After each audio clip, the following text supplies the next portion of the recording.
Ladies and gentlemen, please welcome to make her address and I guess a welcome speech as well, the Chairperson and founder of Women in Management and the Chief Innovation Officer of the Women in Management organized Professional Career Women Awards, Dr. Sulochana Segera.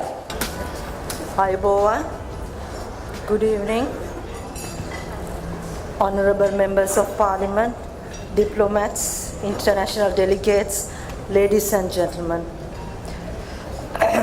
It's given me great pleasure to officially commence the Top 50 Professional and Career Women Awards 2017 7th edition. I'm honestly not prepared to give a speech because I was not sure whether I can go up the stage. Anyhow, since I'm here, let me share a few thoughts about women and awards. Common knowledge is women wants to be appreciated. But with my personal experience of WIM Awards during last 6 years, this is the 7th year, I think it's just a myth. Me being a woman, I sometimes wonder why women have so many questions when you are informed that you have been recognized. I had a hell of a time, right? Last 2 weeks, it's really made me to rethink about the WIM Awards. Because this award is not just a personal achievement. It's for the nation. It's for our future generation. I have been traveling for last few years for many neighboring countries.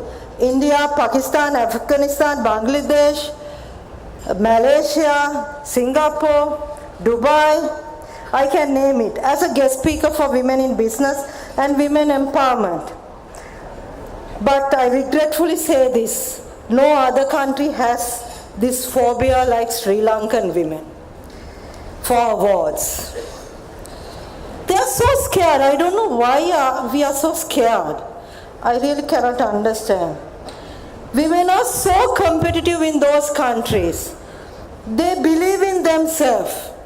They believe that they deserve to be recognized. Sri Lankan women, why have you been chosen? Who told me? Who nominated me? I really don't understand. They believe they can be the nation mentors, role models. But Sri Lankan us, who are well-educated women in South Asia, never ever thinks we are good enough to achieve awards. Because I had a very, I would say, breakthrough 1 week to go through, and then I realized whether I'm doing the right thing or I'm doing the wrong thing. I'm still confused. Let it be, what's good will happen. That's what I always believe. So anyhow, therefore I humbly request, take this award and be a lady who can make more ladies like you. This nation cannot be developed by being personal achieves for ourselves and being secretive towards our own success. The Sri Lankan economic contribution by women is 35.9%, from which more than 70% is from informal sector. I personally believe this can only be increased by changing attitudes and introducing role models for each sector. Most of my days are spent with rural women. I'm standing here, I came here because of them, because I know if I'm not there, they feel that I have abandoned them. For the last 11 years, I have traveled to every corner of this country, empowering women with my own developed methods. What I have found, more than empowering them, we have made them dependable. Especially, I'm so sorry to say this is the only time I can talk, so I'm talking. Especially by politicians, some NGOs, and finance institutes. I'm very concerned about microfinancing because it's target driven.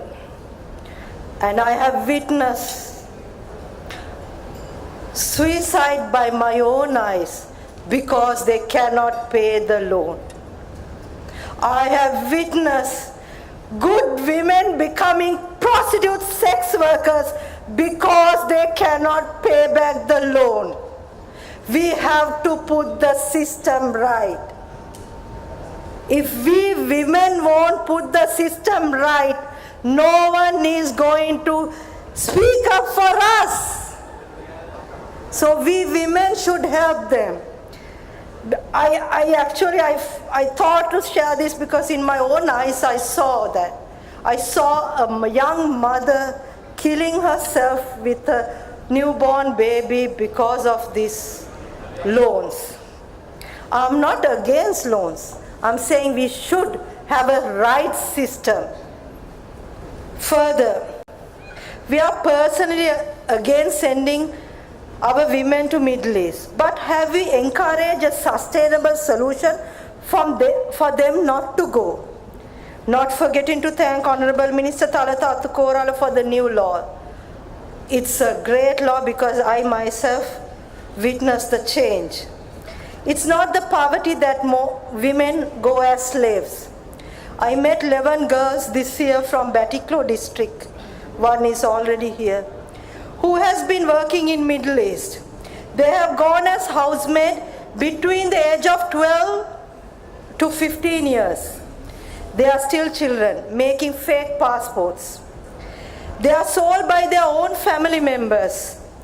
They are children of women-headed households. 5 girls were able to mentor, and today they were able to start their own small sewing business with 5 machines. This was assisted by few award winners. By sharing their stories and mentoring them with business knowledge, market, self-respect, not financially at all. These young girls were lost. They wanted to see and believe in a role model. This award is all about this.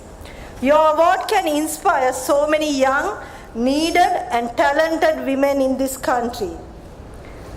I need to touch the workplace harassment issue in Sri Lanka, which is a silent issue, and people think workplace harassment is all about women. It's not. Even multinational companies think like that. And they don't want to get educated. No, it's nothing to do with women. Because we're receiving so many complaints by women with regard to workplace harassments. This is due to young marriage breakdowns and women positions in the workplace being given as a favor. The recent case, as an example we handled, was a young married girl after working for 9 years, got pregnant. And she was asked to leave because the management does not want her to have a baby yet. The management decide when to have the baby. They should be in the Family Planning Association. In another 3 days, she's delivering the baby. To date, even the law protecting workmanship rights has not been able to assist her. This starts from the day of the interview itself. Most of our young women are well educated compared to young men. They sit for the same exams and for the same interviews. But preference goes to the male candidate at the interview because he does not have any commitment toward his personal life. It means he does not need to balance his home and office, which only women need to be questioned. Are you going to get pregnant? How old are your children?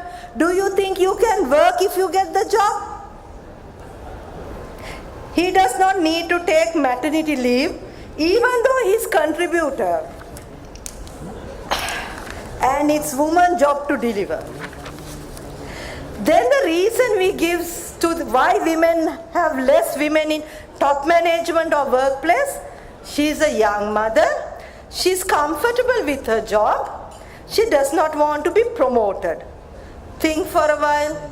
From the first day onwards, who said she's the second best? We did. She was well talented, but gender was not in her favor. She started her journey with demotivation. She was crippled at the interview. Then we complain, our women are not ready to take up leadership. And this award is not about she's been top or she's been good. This award is just to find role models for young generation, for other women. For you all it may be an award, but there are a lot of people in this country who look at that person, because we share all those stories in all 3 languages and tell them like we are telling stories for small children. So don't just think this is just another award ceremony. No, this is not. I would like to conclude my speech thanking few people who helped me during my health issue to make this event success. If I don't thank it, I won't be here. First I praise the God for letting me come to here. I have to return back to the hospital. Anyhow, secondly, Dr. Rohan Tatukorala, who totally took over the responsibility. Rohan, thank you so much. I know I gave you a hard time, but can't help it. Lisa Savani from IFC, and Jagdish, who basically put the whole event up. Nilam, who didn't know whether he was standing or sitting, because all my calls were forwarded to him. And the WIM team, from the day of my operation till now, has been there, being with me, stepped in. And not forgetting my mother and my 2 children, who went through a lot to bring me here to make this speech. Thank you all. Finally, my message: caliber, perfection, and being on top is not a competency or a talent. For us, women, to be role models. It is our humbleness and our attitude that take us to the top, where our name will be remembered, not with a position we hold, but with a respect we receive from the hearts of people. Don't try to compete with men for leadership, because men are not born leaders. Women are born leaders. Men are just following our instructions. Thank you. Enjoy the evening.